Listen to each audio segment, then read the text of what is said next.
ಸರ್ಕಾರದ ಪಕ್ಷಪಾತ ಧೋರಣೆಯಿಂದ ಬಿಳಿಗಿರಿ ರಂಗನ ಬೆಟ್ಟದ ಸೋಲಿಗರು ಸಂಕಷ್ಟಕ್ಕೆ ಸಿಲುಕಿದ್ದಾರೆ. ನ್ಯಾಯಕ್ಕಾಗಿ ವಿಷ ಕುಡಿಯೋದಕ್ಕೆ ಮುಂದಾಗಿರುವಂತಹ ಸೋಲಿಗರಿಗೆ ಆಗಿರುವಂತಹ ಅನ್ಯಾಯ ಏನು ಇಲ್ಲಿದೆ ನೋಡಿ.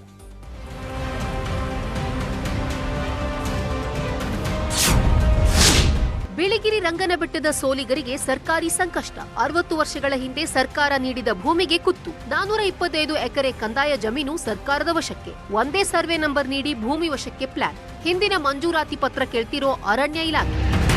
ಚಾಮರಾಜನಗರದ ಬುಡಕಟ್ಟು ಸೋಲಿಗರು ಬಿಳಿಗಿರಿ ರಂಗನ ಬೆಟ್ಟದ ಮೂಲ ನಿವಾಸಿಗಳು.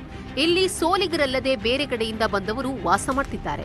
60 ವರ್ಷಗಳ ಹಿಂದೆ ಸರ್ಕಾರ ಕಂದಾಯ ಇಲಾಖೆಯಿಂದ ಸೋಲಿಗರು ಸೇರಿದಂತೆ ಇಲ್ಲಿನ ನಿವಾಸಿಗಳಿಗೆ 425 ಎಕರೆ ಕಂದಾಯ ಜಮೀನು ಮಂಜೂರು ಮಾಡಿತ್ತು. ಆದ್ರೆ ಈಗ ಅದೇ ಭೂಮಿಯನ್ನ ಜಂಟಿ ಸರ್ವೆ ಹೆಸರಲ್ಲಿ ವಶಕ್ಕೆ ಪಡೆಯಲು ಮುಂದಾಗಿದೆ ಸರ್ಕಾರ.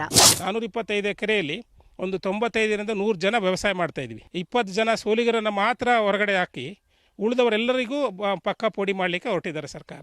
ಬಲಿಷ್ಠರಿಗೆ ಕಂದಾಯ ಭೂಮಿ ಪಕ್ಕಾ ಪೋಡಿ ಮಾಡಿಕೊಡಲಾಗಿದೆ. ಮೂಲ ನಿವಾಸಿಗಳಾದ ತಮಗೆ ಅನ್ಯಾಯ ಮಾಡಲಾಗಿದೆ. 250ಕ್ಕೂ ಹೆಚ್ಚು ಸೋಲಿಗರು ಈ ಜಮೀನುಗಳನ್ನೇ ನಂಬಿಕೊಂಡು ಜೀವನ ಮಾಡ್ತಿದ್ದಾರೆ. ಅಧಿಕಾರಿಗಳು ಸ್ಪಂದಿಸದಿದ್ರೆ ವಿಷ ಕುಡಿದು ಸಾಯುವುದಾಗಿ ಎಚ್ಚರಿಕೆ ನೀಡಿದ್ದಾರೆ. ಪಟ್ಟ ಜಮೀನು ಇದೆ, ಆ ಪಟ್ಟ ಜಮೀನಿನೇ ಸರ್ಕಾರ ಮುಂದುವರಿಸಬೇಕು.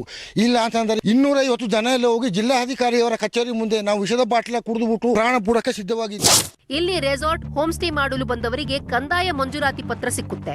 ಮೂಲ ನಿವಾಸಿಗಳಾದ ನಮ್ಗೆ ಯಾಕೆ ಮಂಜೂರಾತಿ ಪತ್ರ ಕೊಡಲ್ಲ ಅಂತ ಸೋಲಿಗರು ಅಳಲನ್ನ ತೋಡಿಕೊಳ್ತಿದ್ದಾರೆ. SM Nandish, news 18, Chamarajanagar.